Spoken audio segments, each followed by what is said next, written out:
Good day everyone, welcome to my channel. So in this video guys, we will talk about effective tips for job hunting, or tips for your effective job hunting. Before we start, I would like to say thank you so much to all my viewers, silent viewers, and supporters in my channel. Thank you for watching my videos.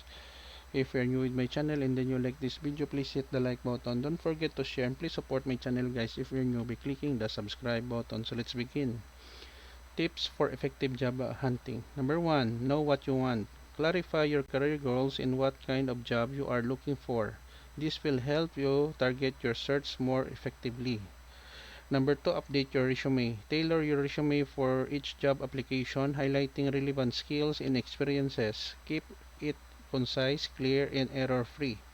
Number 3, network. Leverage your professional network, including LinkedIn and industry contacts. Networking can often lead to job opportunities that are not advertised. Number 4, use job search engines. Utilize job search engines like Indeed, Glassdoor, LinkedIn Jobs, etc. to find job openings. Set up alerts to receive notifications for new postings. Number 5, research companies. Identify companies you're interested in working for and research them thoroughly. Visit their websites and read their reviews and understand their culture value and values.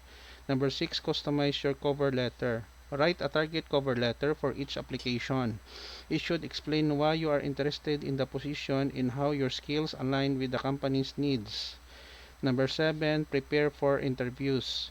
Practice common interview questions and be ready to discuss your qualifications and experiences. Research the company and prepare thoughtful questions to ask. Number 8, follow up. After submitting applications or interviews, follow up with the thank you email and show your enthusiasm and professionalism. Number 9, develop skills. Consider improving your skills through courses, certifications, or workshops related to your field. This can make you more attractive candidate. Number 10, stay organized. Keep track of the jobs you're applied for, deadlines, and follow-ups. This helps you stay on the top of your job search. Number 11, stay positive and persistent. Job hunting can be challenging, so maintain a positive attitude and keep going even if you face rejection. Persistence often pays off in the end. Number 12, consider temporary or freelance work. If finding a full-time position is taking longer than expected, consider temporary work or freelancing to gain experience and expand your network. By combining these strategies and staying proactive, you can increase your chances of finding a job that aligns with your career goals. Good luck in your job search.